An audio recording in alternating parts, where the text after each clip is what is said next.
Deməli, Illustrator proqramında maraqlı bir gül effekti hazırlayacağıq. Bunun üçün ellips alətini götürürük və daha sonra Shift və mouse'un sol düyməsi ilə dairə çəkirik. Bunun iç rəngini yox edirik, kontur rəngi qara olsun. Daha sonra mərkəzinə gəlib Shift alt düyməsini basıb saxlayaraq kopyalayıb kəsdiyi hissədə buraxırıq və daha sonra Selection Tool aləti aktiv olduğu halda hər iki fiquru seçirik və buradan Pathfinder menüsündən Intersect əmrini sıxırıq, onların kəşməsindən ibarət bir obyekt əldə edirik. Daha sonra bu obyekti seçirik. Kontur, daha doğrusu iç rəngini mouse'un sol düyməsini iki dəfə burada vurub, məsələn, belə bir rəng veririk, boz rəngi, OK düyməsini sıxıram. Biraz aşağı doğru da biraz genişləndirirəm, bir balaca da enini azaldıram. Və bundan sonra deməli, burada gradient alətini seçirəm. Bax, mütləq bu qabaqda olmalıdır fil Excel-da. Bir dənə də yer gəlmişkən konturu bağlayaq. Amma mütləq bu fil qabaqda olmalıdır. Yəni bu seçili olmalıdır. Yəni gradient alətini seçirəm və burada mouse'un sol düyməsini iki dəfə vururam və daha sonra üst hissədən mouse'un sol düyməsini basıb saxlayaraq çəkirəm aşağı və bundan sonra bu ağ olan hissədən mouse'un sol düyməsini iki dəfə vururam və buradan açıq göy rəngi seçirəm.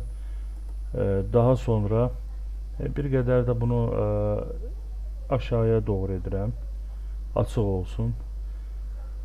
Bu formada yaxşıdır və Selection Tool alətini seçirəm və bununla işimiz bitdi və daha sonra bunu seçirəm, üzərində mouse sağ düyməsini vururam, Transform menüsünə daxil oluram, buradan daha doğrusu əmrinə daxil oluram və burada açılan alt əmrlərdən Reflect əmri üzərində mouse sol düyməsini bir daha vururam və horizontal seçim edirəm, yəni üfüqi formada əks etdirmək istəyirəm, kopya əmrini sıxıram və daha sonra mouse'un sol düyməsi ilə basıb saxlayıb çəkirəm aşağı və daha sonra bu ikisini seçirəm.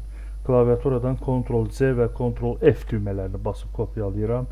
Daha sonra küncə gəlib Shift düyməsi ilə mouse'un sol düyməsini basıb saxlayaraq çəkərəm və daha sonra boş hissəyə vuram və daha sonra bu dördünü seçirəm. Yenə Ctrl-C, Ctrl-F düyməsini basıb kopyalayıram ki, yəni üst-üstə olsun və mouse'un sol düyməsi və Shift düyməsi ilə birgə, yəni 315 dərəcədə, yəni ekranda görürsünüz, buraxıram və daha sonra yenə boş hissəyə vururam və daha sonra bunların hamısını seçib yenə Ctrl-C, Ctrl-F-ni basıb kopyalayıram və daha sonra bu zaman mouse'un sol düyməsini Shift düyməsi olmadan, yəni sadəcə mouse'un sol düyməsi ilə basıb saxlayıb döndərirəm və bu zaman görürsünüz qırmızı bir xətt çıxır, yəni bu vəziyyətdə buraxıram və daha sonra yenə boş hissəyə vururam və daha sonra bunların hamısını seçirəm.